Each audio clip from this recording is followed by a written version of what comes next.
like to start out today by asking everyone in the room if they could please raise their hand if they ever got hurt at work or are glad they have health insurance through work, or if they ever even plan on retiring. And then I'd like everyone in the room, if they could please keep their hands up if they know the name of the man who helped make all of this possible.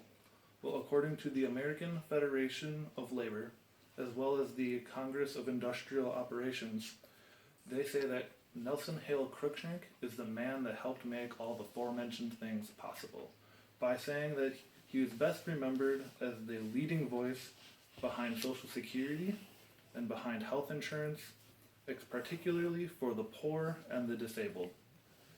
So Nelson Hale Cruikshank played a massive role in the labor movement, all the way from helping farmers to becoming the first director of Social Security.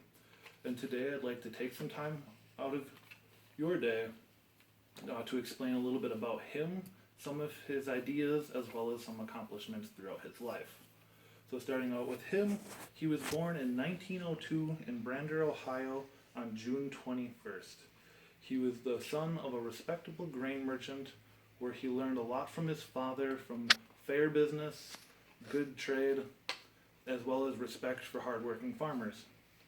And with those, he grew up and got his own job at the Great Lake Freighters as a deckhand, where he worked really hard to get into college at Oberlin, where he eventually graduated from Ohio Wesleyan with a degree in economics and theology.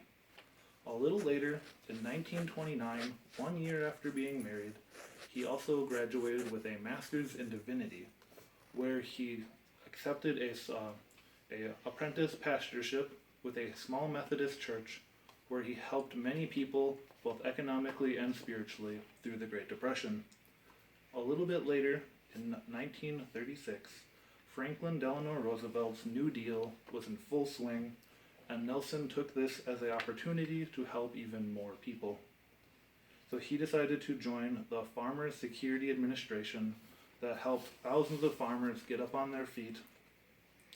Nelson spent 9 years working with the farmers and getting them up, that eventually worked his way up the administration to becoming a lobbyist, where he continued to lobby for the unemployed, the disabled, income support for the poor, as well as national health care.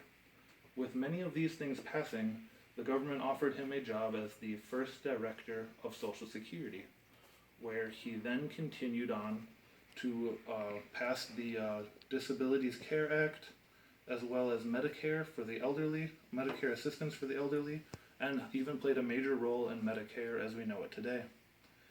And then after retiring from the first director of Social Security, he didn't stop there. He was way too hardworking for that. He went ahead in 1977, got appointed by President Carter as chief advisor for the elderly, so that way he could furtherly help the elderly.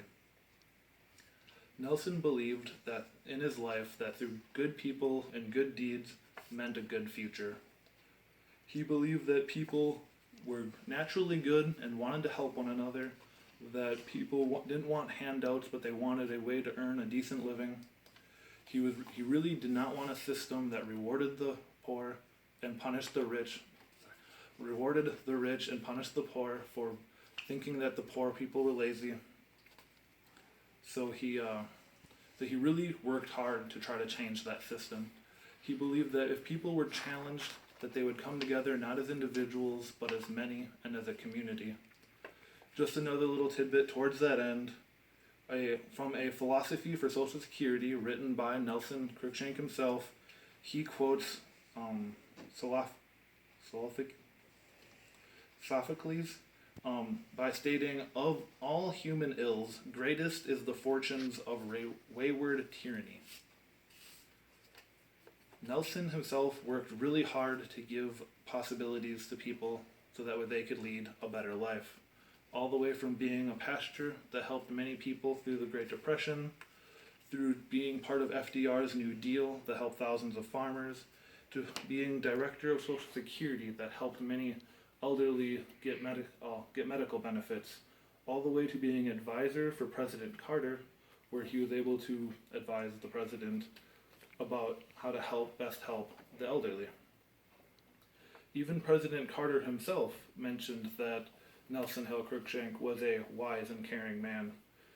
But sadly, all things do have to come to an end, where he died at 83 years old in 1986.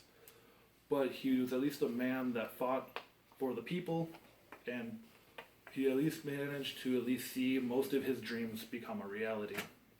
Nelson Hill Cruikshank is an amazing man, one that came from humble upbringings and through hard work, achievements, and he's an inspiration that shows that you can go from being the son of a grain merchant to the head of a major government organization and even help the president.